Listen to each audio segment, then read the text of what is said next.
Coming up on MHK All Day, we give you the latest development on the white nationalist posters found around K-State campus this week, and how students and the university are working together to condemn the hatred. Also, how DACA is affecting one K-State student, and what's all the buzz about the newest iPhone. We'll tell you how people are feeling about the product, that and more, coming up all on MHK All Day. This is KKSU LD, covering Manhattan, Riley County, and the Flint Hills, broadcasting in high definition from Kansas State University. You're watching Channel 8 News.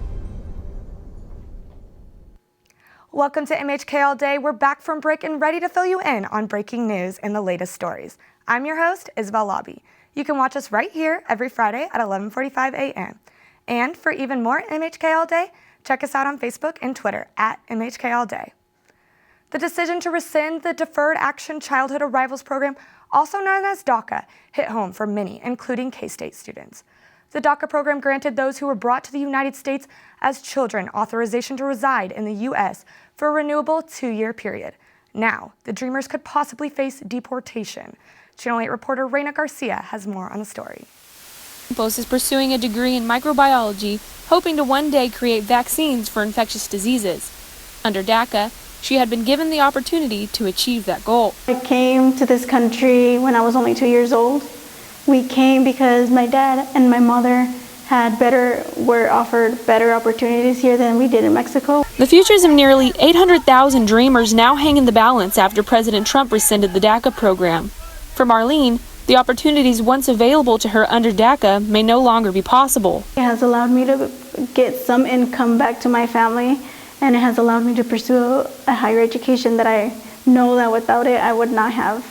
After the end of the DACA program was announced Tuesday, students took to Bosco Plaza to show support for the program and Dreamers like Marlene. This is what America looks like! With Congress having a 6-month window to pass legislation, students are working to get their voices heard in hopes of keeping the promises of DACA intact. This is actually a very important subject for a lot of students here on campus and everywhere around the United States. It's affecting so many people, and we're just hoping that Congress will be able to come up with a better plan. We have future teachers, future engineers, future, doctors who are right now worrying about, can they even work? Could they even finish their degree? Although Marlene is uncertain of what's to come, she remains hopeful. In Manhattan, Reina Garcia, Channel 8 News. The DACA program was enacted as an executive order by former President Barack Obama. The program was rescinded under the Trump administration, and now Congress will have 6 months to come up with a new legislation to replace it. On Wednesday, white nationalist posters were hung around K-State's campus. However, the community was quick to denounce the hatred. Only a day later, groups worked together to create a rally in support of diversity, which made people feel hopeful for the future. Seems like if we have this big of a group now, we're just going to keep building momentum and we're just going to keep getting things done, which is really awesome for, DACA and denouncing the white nationalism on campus. Recently, the Manhattan Fire Department was sent on a trip by the state of Kansas to help the victims of Hurricane Harvey. The department offered their Type 3 Swift water team as an asset. Reporter Brandon Fayback has more. On August 24th, all was quiet in the Manhattan Fire Department. Work boots were on the floor, jackets were hung, and helmets stowed above. A few days later, the Manhattan Fire Department was asked by the Kansas State Fire Marshal Service to help out with the victims of the 130-mile-per-hour winds that Hurricane Harvey brought to the greater Houston area. The flood waters were up to knees, but the group still traveled as an asset with their Type 3 Swift water team. Deputy Chief Ryan Alms says the fire department is eager to help the area. Well, at the fire department, a big part of what we do, our mission, is to help people. And so when the call came in that there was a need down in Houston, if we had the resources available to help us still at home and take care of the home front, we knew that it was the right thing to do to send people. Now, 2 million people were stuck in nearly 30 inches of rainfall over the period of time that Hurricane Harvey hit. Now, when Manhattan Fire Department got the call to help out those in need, they grabbed their life vests, put on their helmets, and head to the Lone Star State to help out their friends in need. Captain Drew Taylor of the Manhattan Fire Department said Buffalo Bayou, a slow-moving river through Houston, was a tough place to see. So the mission that we were assigned was to go into an area called Buffalo Bayou, and we were told to tell people that the power was probably going to be shut off to the area, and that if they would like to evacuate at this point, that they should come with us. The Manhattan Fire Department was very happy to know that their members of the community in Houston were safe and that they were able to help in any way possible. From Manhattan, Kansas, I'm Brennan Fayback, Channel 8 News. The department stayed and helped the city of Houston for over 5 days. Hurricane Harvey is predicted to be a $3 billion rebuild. Apple held its annual press conference for the release of the new iPhone. The release featured the iPhone 8, the iPhone 8 Plus, and the iPhone X. Reporter Eric Manogian did further research and got a few opinions from the students. On Tuesday in California, Apple announced their new iPhone lineup, the iPhone 8, the iPhone 8 Plus, and the much-anticipated iPhone 10. Here's what it looks like. The iPhone 10 is packed with new features, including a bigger display, Face ID, and faster graphics. But it comes with a price tag starting at $1,000. With a new OLED display, the screen virtually fills the entire front of the phone. The glass back allows for wireless charging. New cameras allow customers to capture stunning portraits with shallow depth of field, which they can use on both the back camera and the front, and that will definitely up your Snapchat game. Face ID replaces your fingerprint scanner and uses the front-facing camera to scan your face and unlock your phone. Plus a bunch of other cool features, like augmented reality and Animojis. A new software update that will be coming to all iPhones next week is the Do Not Disturb While Driving mode, which will keep drivers focused by automatically silencing notifications and keeping the screen off. Apple also announced their iPhone 8 and 8 Plus, Apple Watch Series 3 with cellular connection, and Apple TV 4K with HDR. But are Apple products really worth that high price tag? We're in Bosco Plaza, and we're asking some students what they think about the new iPhone, if they like Apple, and if they buy one. Have you heard about the new iPhone? A little bit, yeah. What have you heard about it? Just that it's kind of going to be overrated. I don't know. Just like the camera is different and it's supposed to be like the best one that they've come up with since the new iPhone, or like the first iPhone, I guess. Do you have any opinions about it? Yeah, I don't like how they skipped 9. So honestly, it has a lot that Android already has. Edge-to-edge display, Samsung S8 already has that. Wireless charging has been around in Android for ages. iPhone's just catching up. I've heard that it's great. It's got some new aspects to it. It has glass on the front and back, so I don't know how that's going to go over, but I hear that it's more durable. I mean, I definitely think it's different than what they've done before with like the facial recognition and completely getting rid of the home button. Would you be one of those people who wait out in line to get it? Probably not. I'd probably wait until the price goes down a little bit after the initial hype's probably over, just because I don't want to spend over $1,000 for my phone right now. Honestly, I would never buy it. I've never been a fan of how much Apple charges for their products. Honestly, they are nice and they are well constructed. However, a lot of what you're paying for is that nice shiny Apple on the back. Would you be interested in buying one? I heard it's like $999 and I'm broke. I go to college, so no. Would any of you girls wait in line for a brand new iPhone? I know I wouldn't. I would probably wait like 3 years until it goes down in price. I'd wait till it's cheaper and the new one comes out so that I get the old new one. Whether or not students are going to be lining up to get these new iPhones, it definitely seems that they're going to be a topic for many weeks to come. For MHK All Day, this is Eric Manogian. My apologies, that was Eric Manogian. But that is some exciting news about Apple's new iPhone release. After the break, learn about the newest sensation that just made its way to Aggieville.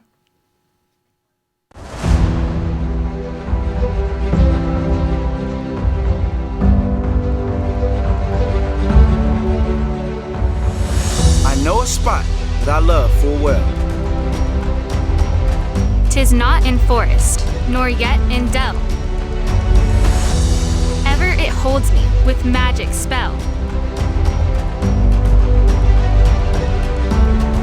I think of thee, alma mater.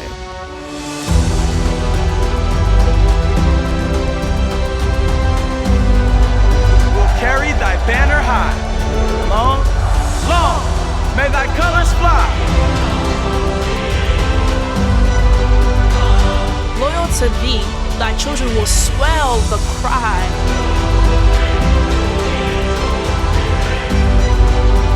Hail, hail, hail, alma mater.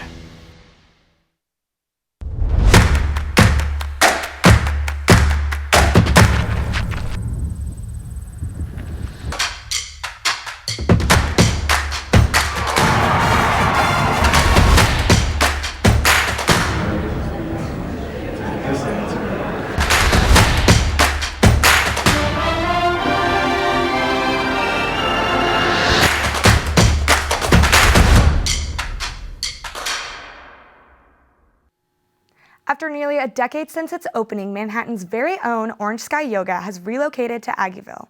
Channel 8 reporter Natalie Jager has more. For several years at a previous location, Jessa Voos decided it was time to relocate her studio. Voos felt there was no better place to relocate than the heart of Manhattan, so Orange Sky Yoga moved to Aggieville. Our main goal in moving was that we wanted to bring yoga to more people.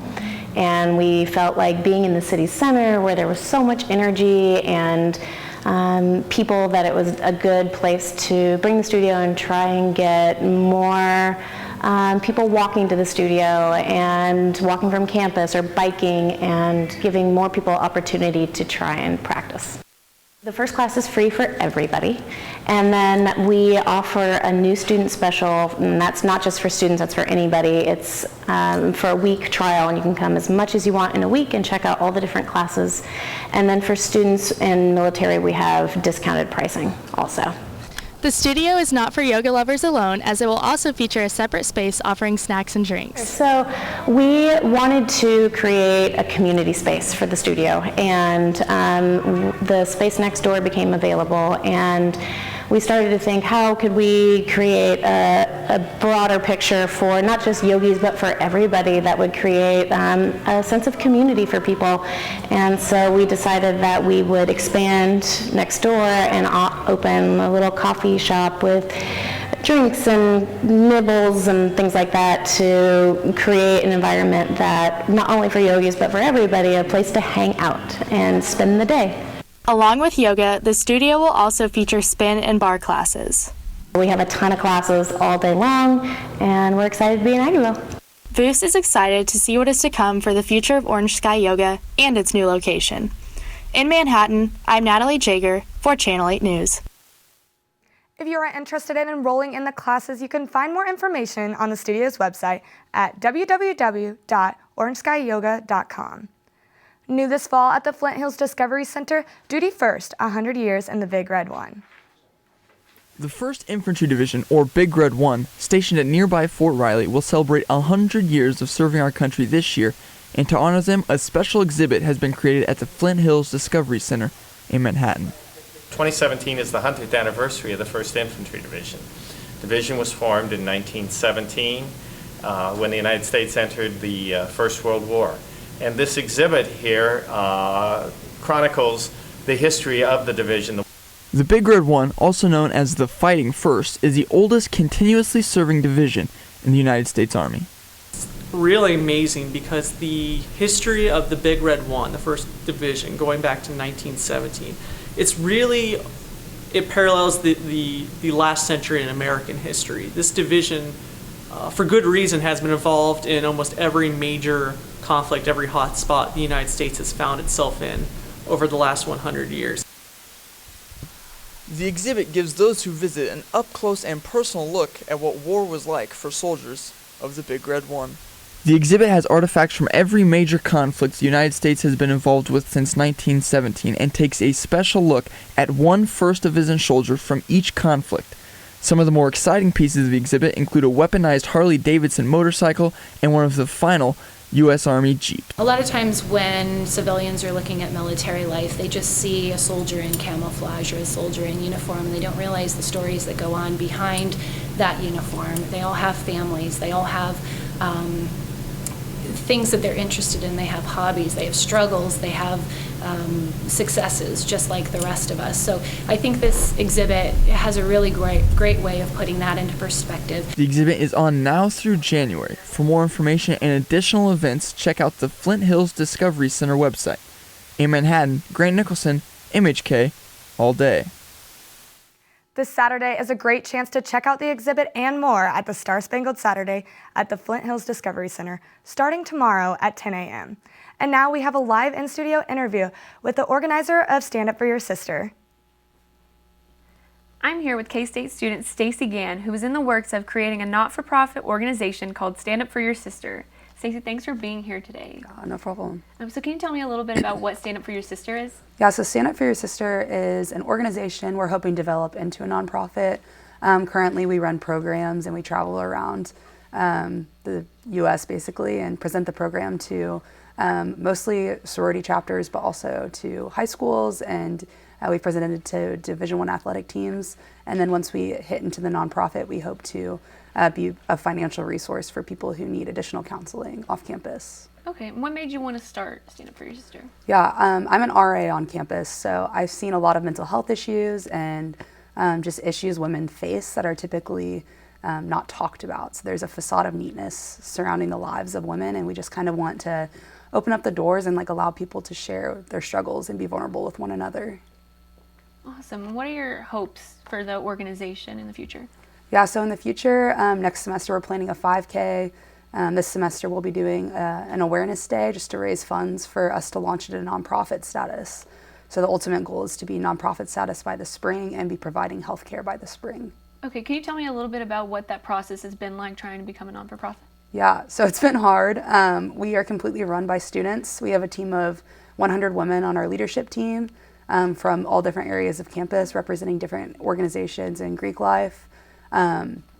So we've just kind of all done what our strengths are, raising money and social media, just raising the funds. We're in contact with lawyers and just working through paperwork and all those technical things that you wouldn't think of. But so it's going to be a little bit, but we're excited about it.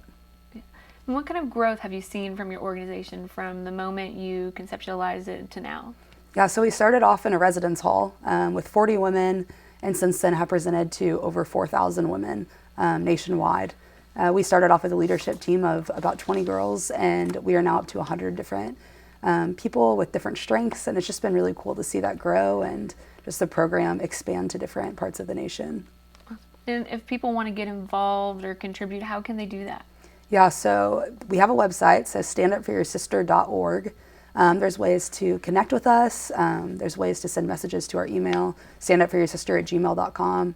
And for presentations, they can also look on there for presentation information. Awesome. And what has been your favorite moment so far of the whole process? Yeah, I've had a lot of really special moments. I think one of my moments that really just reminded me why I do what I do was this weekend, actually. I had a lady that I've never really met walk up to me just out and about in town, and she was almost in tears, and she was like, "You have changed my life, and so thank you for what you do and for offering opportunities for women to be vulnerable." Awesome. So thank you again for being here, Stacy. Keep it here. Up next, we have a sweet treat.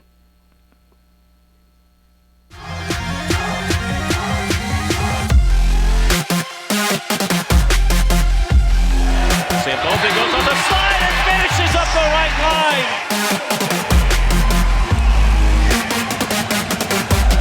Kogo with authority. Zumock one blocker, and she puts a facial on Blusick. Rejected by the Cats.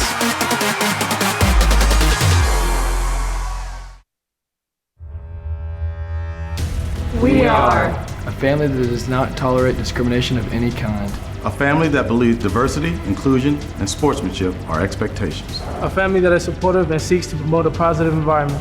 A family that treats all people with respect and dignity. No matter their color, creed, gender, ethnicity, or sexual orientation. We are an empowered family. Who empowers family. Welcome to K-State. This is who we are.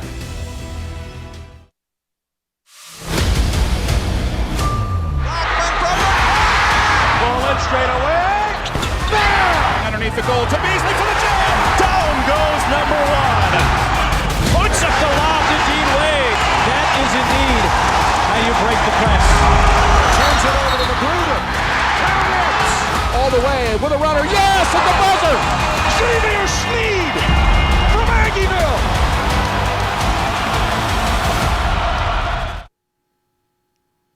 Ever crave some tasty treats while on campus? Look no further than the Bakery Science Club. Members of the club get together every week in the baking lab to scale ingredients, bake, and bag products to satisfy the community's sweet tooth. Nights, the baking lab in Schellenberger Hall is full of students scooping tubs of fresh cookie dough, mixing ingredients, and taking bread out of the oven. These students are members of the Bakery Science Club, also known as Sweet Solutions Bakery. Aside from baking, they spend their evenings teaching others about their processes and, most importantly, having fun. We meet on Tuesday nights to bake cookies and bread, hang out, have fun, teach people about the technicality of baking, and eat dinner and just have fun. Members spend hours prepping and baking to make delicious treats for everyone to enjoy. The Bakery Science Club isn't just a club, it's a mini business. Members create a variety of products to sell each week in order to raise money to attend the American Society of Baking Convention in Chicago. And we make 2 different kinds of cookies each week. We make monster cookies and chocolate chip cookies, and then we make 3 different kinds of bread, Vienna, French, and soup bowls. The bake sales are held right outside of Schellenberger Hall, where K-State students and the rest of the Manhattan community can come and purchase the club's delicious creations. So which items keep customers coming back every week? Chocolate chip cookies. I just really love the bread, like the flavor. I don't know, it's just something different and it's so fresh. It's really good. Throughout the entire process, members are able to do what they love while making campus a little bit sweeter. In Manhattan, Reina Garcia, Channel 8 News. Those treats sure do look delicious. If you'd like to purchase from the Bakery Science Club, you can visit their weekly bake sale on Wednesdays from 3 p.m. to 5 p.m. If you like NASCAR, watching these kids race their soapbox cars will be just as exciting. To the St. Mary's annual Soapbox Derby. We're having a great time today and beautiful sunny skies. We got concessions at the bottom of the hill, so don't forget about that. We've got a lot of drivers in this race and we are down to the brass tacks. And the drivers are ready? Thumbs up, thumbs up. On your mark, get set, go. Well, right off the gate, we have Rafael Mordelai taking the lead in number 9, going around the first turn. He is all over it. Brent Johnson's hanging in there, going through the final turn. And it looks like Rafael's going to cross that finish line, screaming in number 9. Give a big hand to Rafael Mordelai in the number 9 car. I can't believe those kids made the soapbox cars on their own. What a fun event for them. Keep it here, we'll give you an inside scoop of a local play. When I hear the phrase giving back, it means an opportunity for me to do something for others. Volunteering exposes you to different ways of life and different people around the world. They teach you just as much as you teach them. It allows you to understand the social issues that we face. The only people who can resolve those social issues is us, and that's starting with our community. I think for me it means just really embodying what it means to be a part of that K-State family. K-State athletics team with Courts for Kids, and we went to Costa Rica, a town called Leona Veja. We went to Dallas to volunteer at Aid Services of Dallas. I believe everybody should have education, and that's why I volunteer at a high school. It's a family atmosphere and we're here to take care of each other, and I think that K-State Proud and other things that students do really embody that family atmosphere that we've been taught since we got here. What motivates Wildcats to give back? Empathy. Kindness. You. I'm Kathleen from Meiningen, Germany. I'm Ginger from Overland Park, Kansas. I've traveled to London and saw the Parliament, studied in Mexico City, spent the summer in Austria, went skiing in the Alps. Oh, and I visited the Eiffel Tower in Paris. Well, I've been to the world's largest ball of twine. Can we go? Of course! Become an international buddy today and develop new friendships and experience different cultures. Up next, the world's deepest hand-dug well. Is it near the Grand Canyon?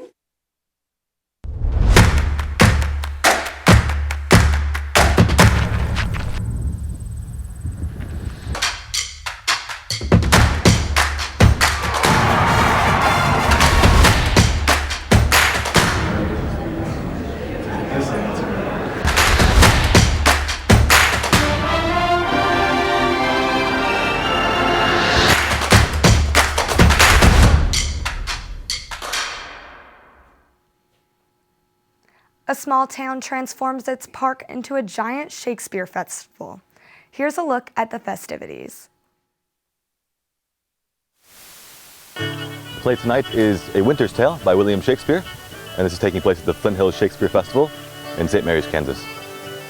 St. Mary's has a lot to offer historically and culturally. A Shakespeare Festival seemed like a really good fit for our town to really present that culture. We're now drawing in a lot of people from Topeka and Manhattan and neighboring communities, and everyone that comes down seems to really enjoy themselves. The forest transforms into a magical place.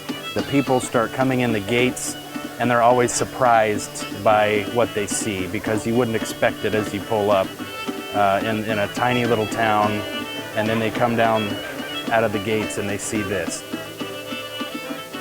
I'd have to preface with no one knows about this play. The Winter's Tale, so it's definitely not one of Shakespeare's better known. However, I think it's his most beautiful because it's definitely more true to life. You don't have just tragedy or comedy, everything's mixed together and everything comes full circle by the end. We've been coming to it every year for a long time. I think we've made every single year, and the children absolutely love it. Of course, they're spending all my money. The wife and I are content with walking around and visiting, and we've been here for a long time coming out here, and I don't even know how many years it's been, but it gets better every single year. You can still bring the whole family to the festival this weekend. Visit FlintHillsShakespeareFestival.com for more information. That's all we have time for MHK All Day this week. We'll see you right back here next Friday at 11:45. From all of us at MHK All Day, thanks for watching and have a wonderful weekend.